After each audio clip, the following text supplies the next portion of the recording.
Petit message en préambule. Il est important à comprendre que dans cette vidéo, je ne cherche pas à vous dire qu'il ne faut plus suivre ou ne plus piloter l'indicateur dont il est question. Je dis juste qu'il faut le rétrograder dans les priorités du quotidien pour favoriser d'autres indicateurs plus importants comme par exemple le bond du premier coup dont je vous parlais dans la vidéo précédente. Je vous invite d'ailleurs à aller la visionner. Et vous avez bien sûr le droit de ne pas partager cette vision et je serai ravi d'en débattre avec vous. Alors bonne vidéo. Chaque jour, on met la pression aux opérateurs. Le temps de changement de format doit être le plus court possible. Chaque jour, on met la pression à la maintenance. Les pannes doivent être réglées le plus rapidement possible. Chaque jour, on met la pression à la logistique. Il faut organiser les plannings pour faire un maximum de campagnes possible.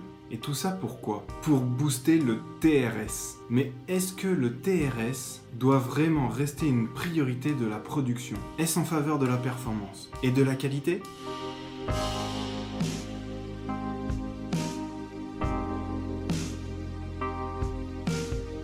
Quand j'étais en production, j'étais focalisé et je focalisais mon équipe sur l'amélioration du TRS, car je n'avais pas une vision d'ensemble et c'est ce que l'on me demandait d'améliorer.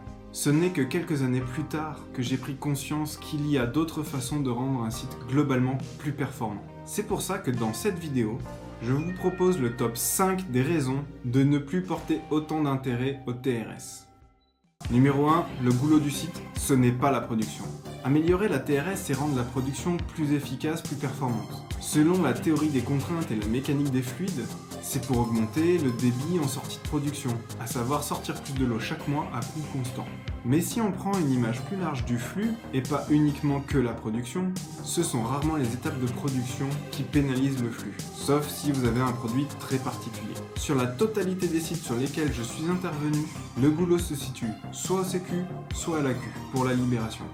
Exception, des process avec des étapes de mirage. Du coup, il me semble plus important de travailler avec les équipes en production pour réduire les boulots en aval. Numéro 2, le TRS ne reflète pas réellement la performance de la production. Toutes les non-conformités détectées après la production, et il y en a souvent, ne viennent pas impacter à la baisse la performance de la production. Et même si vous cherchez à le faire, il sera trop tard. Vous aurez déjà communiqué à vos équipes les résultats du TRS. Numéro 3, chercher à améliorer le TRS d'un process non stable risque d'augmenter encore plus l'instabilité. Car la stabilité viendra par la maîtrise du process et non par la précipitation. Peut-être que vous ne vous sentez pas concerné et c'est possible. Mais globalement, sur la majorité des sites sur lesquels je suis intervenu, malheureusement les process étaient loin d'être stables. Travaillez sur la stabilité avant de chercher la productivité.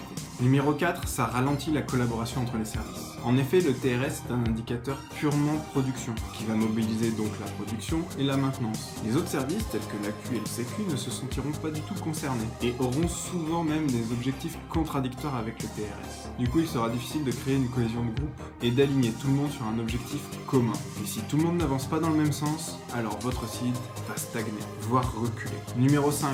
Si tous les jours vous regardez vos TRS, que vous objectivez vos cadres sur le TRS et que vous communiquez et travaillez uniquement pour améliorer le TRS, alors il sera d'autant plus difficile de leur faire prendre conscience de l'importance de travailler à améliorer la qualité de la production. Un opérateur ne comprendra pas, par exemple, que vous veniez lui dire de prendre un peu plus de temps pour le changement de format, pour éviter les erreurs en production, si à côté de ça, vous affichez les TRS et faites le point quotidiennement avec eux sur les raisons pour lesquelles on a perdu 30 minutes par exemple.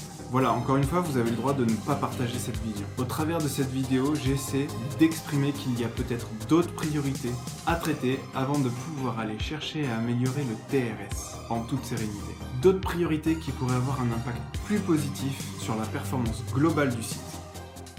Comme d'habitude, si vous avez apprécié ce contenu, likez et partagez cette vidéo. Ça m'aide beaucoup à garder la motivation pour vous proposer du contenu, pour rendre la qualité plus efficace sur nos sites. Ça ne vous coûte rien et ça me fait plaisir. Pour finir, vu les demandes nombreuses récemment pour faire des vidéos sur la réduction des erreurs humaines, j'ai décidé d'intercaler une vidéo sur ce sujet, vidéo d'introduction, avant la première vidéo sur les biais cognitifs utilisés en marketing qui nous serviront à accélérer le déploiement d'une culture de la qualité efficace sur le terrain.